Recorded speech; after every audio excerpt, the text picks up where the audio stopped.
हरिओम दर्शकों, बहुत बहुत स्वागत है आपका हमारे खास कार्यक्रम मासिक राशि फल में। 1 जनवरी 2022 से 31 जनवरी 2022 तक का समय कर्क लगन कर्क राशि के जातक जातिकाओं के लिए कैसा रहने वाला है, इसकी चर्चा इस वीडियो के माध्यम से की जा रही है। दर्शकों, कार्यक्रम शुरू करने से पहले उन सभी जातक जातिकाओं के लिए जो हमारे साथ नए जुड़े हैं, दर्शकों, यहाँ जो कुछ भी आपको बताया जा रहा है मात्र ग्रहों की गोचर गणना के अनुसार बताया जा रहा है। ये किसी के जीवन में घटित हो सकता है और हो सकता है किसी के जीवन में घटित ना हो, क्योंकि व्यक्ति के जीवन में घटित होने वाली घटनाएं उसकी अपनी निजी कुंडली में मौजूद ग्रह योग और चल रही दशाओं अंतरदशाओं के साथ साथ वार्षिक कुंडली के योगों पर और उसके अपने स्वाभाविक कर्मों पर आधारित होती हैं। इसलिए इसे अंतिम सत्य के रूप में लेना आपकी अपनी सूझबूझ और अपने विवेक पर निर्भर करता है। चलिए दर्शकों, शुरू करते हैं। सबसे पहले बात करते हैं ग्रहों के राजा सूर्य देव की। 1 जनवरी से 14 जनवरी तक धनु राशि में रहेंगे, जिसका सीधा प्रभाव यही रहेगा छठे भाव में इनकी स्थिति। हालांकि कहीं ना कहीं द्वितीयेश होते हुए छठे भाव में बैठेंगे तो कुटुंब की थोड़ी सी परेशानी हो सकती है, कुटुंब की चिंता आपको सता सकती है, रोग शत्रुओं को लेकर। हालांकि यहाँ पर जो सूर्यदेव की स्थिति मानी गई है छठे भाव में बड़ी शुभ मानी जाती है। कहते हैं यदि जन्म कुंडली में या फिर गोचर में छठे भाव में जब गोचर होता है सूर्यदेव का, तो यह कहीं ना कहीं राजकीय सेक्टर से लाभ दिलाने वाला होता है। जो जातक सरकारी क्षेत्रों में नौकरी करना चाहते हैं उनके लिए यह समय बड़ा ही शुभ साबित हो सकता है। यदि जन्म कुंडली में आपका सरकारी क्षेत्र में नौकरी करने का योग है तो इस समय यह घटना घट सकती है। सरकारी क्षेत्रों से संबंधित कोई भी इंटरव्यू कंपटीशन होता है तो उसमें भी आपको सफलता मिलने का योग बन सकता है। इस समय में रोग शत्रुओं का भी आप निपटारा कर सकते हैं। हालांकि यहाँ एक योग ऐसा बन रहा है कि आपका यदि कोई आपने लोन अप्लाई किया तो आपको वह प्राप्त हो सकता है। धन के लेकर आपको शत्रु पक्ष पर या फिर लोन पर निर्भर रहना पड़ सकता है। कुछ ऐसी स्थितियां बन सकती हैं कि कुछ कर्ज की स्थितियां बने, तो थोड़ा सा आप सावधान रहें, क्योंकि कर्ज एक बीमारी है, इससे जितना हो सकता है दूर रहें। दर्शकों, बात करते हैं सूर्यदेव की बात कर रहे हैं। 14 जनवरी से 31 जनवरी तक मकर राशि में रहेंगे। द्वितीयेश की 7th हाउस में पोजीशन, कहीं ना कहीं विवाह को लेकर स्थितियां ठीक हो सकती हैं। जो जातक विवाह के लिए अग्रसर हैं उनके काम बन सकते हैं, उनके कुटुंब में वृद्धि का योग बनेगा। लेकिन ईगो की समस्या रहेगी, ईगो के चलते रिलेशनशिप थोड़ी सी डिस्टर्ब हो सकती है। तो जो आपका पार्टनर है उसमें ईगो ज़्यादा रहेगी, तो आपको थोड़ा संयम बरतना पड़ेगा इस समय में। धन संबंधी मामलों के लिए यह समय शुभ रहने वाला है, मध्यम ही रहेगा। मंगल देव की अगर हम बात करें तो 1 जनवरी से 16 जनवरी तक वृश्चिक राशि में मंगल देव की स्थिति होगी। यह जो स्थिति बन रही है वह काफ़ी अच्छी है। केंद्र त्रिकोण का राजयोग बनेगा मंगल देव के द्वारा। वैसे भी दर्शकों, कर्क लगन की कुंडली के अंदर मंगल देव बड़े शुभ और योग कारक प्लैनेट माने गए। पंचम भाव में इनकी स्थिति होगी। संतान संबंधी खुशियां प्राप्त हो सकती हैं, लवर मास में वृद्धि हो सकती है, लेकिन एक एग्रेशन के साथ। हाँ, जो माताएं बहनें गर्भवती हैं उन्हें थोड़ा सा अपने ब्लड प्रेशर का ध्यान रखना बहुत जरूरी है। इस समय में सात्विक रहें, मस्त रहें, मतलब ज़्यादा टेंशन तनाव लेने की जरूरत नहीं है, तो अपने ब्लड प्रेशर को नॉर्मल बनाए रखें। और एक योग यहाँ पर केतु महाराज की भी स्थिति है, तो कहीं ना कहीं अगर थोड़ी सी भी डिस्टर्बेंस होती है ब्लड प्रेशर में या कुछ भी, तो फिर सिजेरियन केसेस होने के योग यहाँ पर दिखाई दे रहे हैं। थोड़ा सावधान रहें, थोड़ा सा बच के रहें, थोड़ा ध्यान रखें। चलिए आगे बढ़ते हैं, बात करते हैं 16 जनवरी से 31 जनवरी तक धनु राशि में रहेंगे।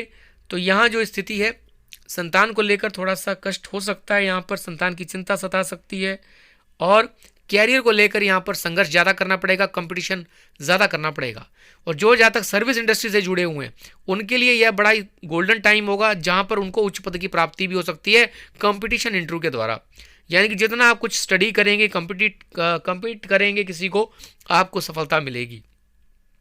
बुध महाराज यहाँ पर मकर राशि में रहने वाले हैं, जिसके सीधा प्रभाव ये दिखाई दे रहा है कि पार्टनर पर खर्च होने के योग बने। पार्टनर के साथ कहीं घूमने फिरने का भी योग बन सकता है। पार्टनर्स के साथ थोड़े वाद विवाद भी हो सकते हैं। तो यहाँ पर स्थितियाँ दिखाई दे रही हैं। कहीं ना कहीं कैरियर को लेकर आपको भागदौड़ परिश्रम अधिक करना पड़ेगा और यात्रा होने के योग यहाँ पर दिखाई दे रहे हैं, ट्रैवलिंग के। बृहस्पति महाराज कुंभ राशि में रहेंगे पूरा का पूरा महीना ही, वह तो खैर लंबे रहने वाले हैं यहाँ पर। तो अष्टम भाव में यह स्थिति होगी। भाग्य का साथ इतना आपको नहीं मिलेगा, थोड़ा सा भाग्य पर ना ज़्यादा भरोसा रखते हुए आप अपने ऊपर भरोसा रखें, अपने कर्म पर भरोसा रखें। यहाँ पर विपरीत नामक राजयोग का निर्माण बृहस्पति देव करेंगे। विषम स्थितियाँ देखने के बाद सफलता मिलने का योग बनेगा। रोग, ऋण, शत्रु, कोर्ट कचहरी, मुकदमेबाजी के अंदर आपको सफलता जरूर प्राप्त होगी, लेकिन संघर्ष ज़्यादा करने के बाद। यदि आपके कोई इस तरीके के आप इस तरीके की किसी पोजीशन में हैं या फिर समस्याओं से जूझ रहे हैं, तो सफलता तो आपको मिलेगी निश्चित तौर पर, लेकिन आपको थोड़ा संघर्ष ज़्यादा करना होगा। शुक्र महाराज धनु राशि में रहने वाले हैं। छठे भाव में इनकी स्थिति होगी एकादशेश होते हुए और चतुर्थेश होते हुए। भूमि, प्रॉपर्टी, मकान, वाहन से संबंधित यदि कोई लेन देन करते हैं तो आपको थोड़ा सा सावधान रहना होगा। कंपटीशन इंटरव्यू में आपको सफलता मिलेगी। रोग, ऋण, शत्रु का भी नाश हो सकता है यदि आप प्रयास करेंगे तो। नए शत्रु, नए रोग, नए ऋण ना बनाएं। कोशिश करें, अपने स्वास्थ्य का ध्यान रखें और कर्ज लेने की समस्या ना उत्पन्न हो। अपने खर्चों पर नियंत्रण बनाए रखें। राहु, अच्छा हाँ, शनि महाराज की अगर हम बात करें तो मकर राशि में शनिदेव रहेंगे, तो इधर एक स्थिति बनी हुई है। अपने बिजनेस को एक्सपेंड करने की सोचेंगे, मेहनत के द्वारा अपनी जिम्मेवारियों को निभाएंगे और अपने बिजनेस को बढ़ाएंगे। और साथ ही साथ कहीं ना कहीं ससुराल पक्ष का इंटरफेरेंस आपके दाम्पत्य जीवन में घटित होता हुआ दिखाई देगा। दर्शकों, बात करते हैं राहु महाराज की। वृषभ राशि में इनकी स्थिति बहुत ही शुभ स्थितियां बनेंगी। जो भी नुकसान हुए हैं पहले के समय में, सब उनकी भरपाई होने का यहाँ समय बनेगा, योग बनेगा। और यह समय है जब आपको सारी भरपाई हो सकती है। आपके जो व्यक्ति आपको छोड़ गए थे वह वापस आपके पास आएंगे। इच्छाएं, मनोकामनाएं आपकी पूर्ण होती जाएंगी।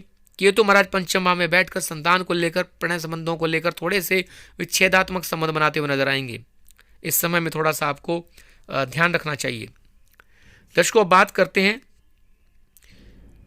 इस मास की शुभ तारीखों के बारे में। जो तारीखें आपको लकी साबित हो सकती हैं, जो आपके लिए शुभ रहेंगी, वह इस प्रकार हैं। 4, 5, 8, 9, 10, 11, 12, 13, 14, 18, 19 और 21 जनवरी आपके लिए शुभ साबित होंगी। आपके काम बनेंगे, आपको लाभ होगा, आपका स्वास्थ्य इंप्रूव होगा, आपके बिजनेस में एक्सपेंशन होगा। मध्यम तारीखों की बात करें, ना शुभ ना अशुभ, मतलब कि मिली जुली तिथियां रहेंगी, वह रहेंगी 25 और 26 जनवरी। अशुभ तिथियों की बात करें, जहां आपका चंद्रबल कमजोर रहेगा, इन तिथियों पर आपको थोड़ी सावधानी रखनी होगी। कहते हैं जिस दिन आपका चंद्रबल कमजोर हो, जिन तिथियों पर, उस दिन हमें कोई शुभ मुहूर्त नहीं करना चाहिए। विशेष प्रतिथि में करना भी पड़े तो आप अभिजीत मुहूर्त का सहारा ले सकते हैं। चलिए दर्शकों, बात करते हैं अशुभ तारीखों की, तो वह बन रही हैं 6, 7, 15, 16 और 17 जनवरी। ये आपके लिए थोड़ी सी अनलकी साबित हो सकती हैं, यहाँ थोड़ा आपको ध्यान रखना पड़ेगा।